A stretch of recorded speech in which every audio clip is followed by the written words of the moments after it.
Last week, Wednesday, we saw the Minister of Finance, Tito Mboweni, deliver that emergency budget speech. So to help us better understand the speech and also how it might affect you as taxpayer, I've got John Toit, Head of Tax Technical and Tax Consulting SA on the show this evening.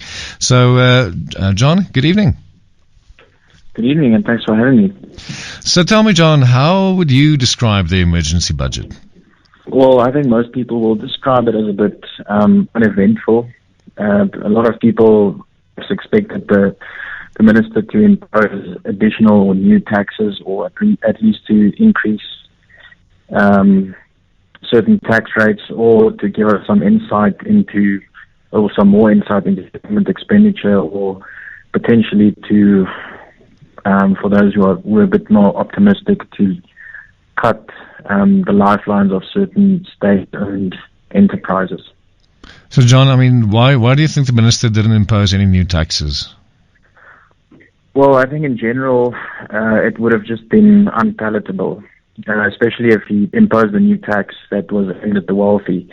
And I think, unlike with the expat tax that came into effect this year, what they saw with that was that a certain important segment of the tax base actually cut their ties with South Africa permanently, which had the opposite effect of what was initially intended. So, some possible, what do you think? What are the possible two paths that SARS maybe could embark on in the coming fiscal year to collect more revenue? Well, I think that's the first. The most obvious answer is that, and that's what a lot of people expect, is SARS to be super aggressive in the coming tax season, to make collections its priority, to go after certain tax debts. But, the alternative may be to use this period to perhaps rebuild, to educate its auditors, its employees, to upskill them across the board, so that after this period that we have a more resilient revenue authority.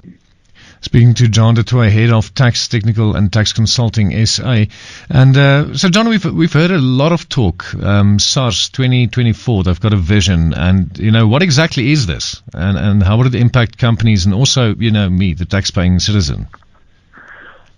Well, in the words of the Commissioner, it will be a revenue authority where increasingly its work will be informed by data-driven insights, self-learning computers, artificial intelligence, and interconnectivity of people and devices.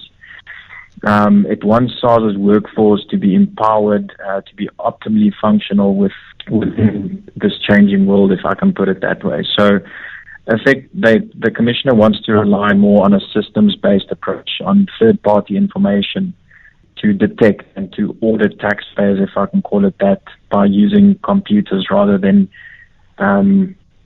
officials, rolling up their sleeves and getting to the nitty-gritty of things. I don't know if that's the only answer, but if it works, the ideal is to make life easier for compliant taxpayers and more tough for non-compliant taxpayers. So in your opinion, could COVID-19 be pivotal in moving us toward this vision? What would SARS be focusing on as we now start to prepare ourselves for a world post-COVID?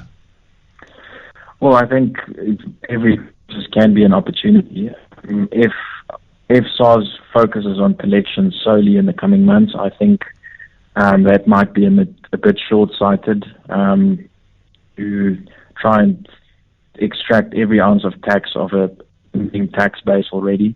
I think it should use the opportunity to renew and to rebuild itself. To restore SARS to where it was a couple of years ago and where it can be and should be. Okay. John Toit, Head of Tax Technical and Tax Consulting SA.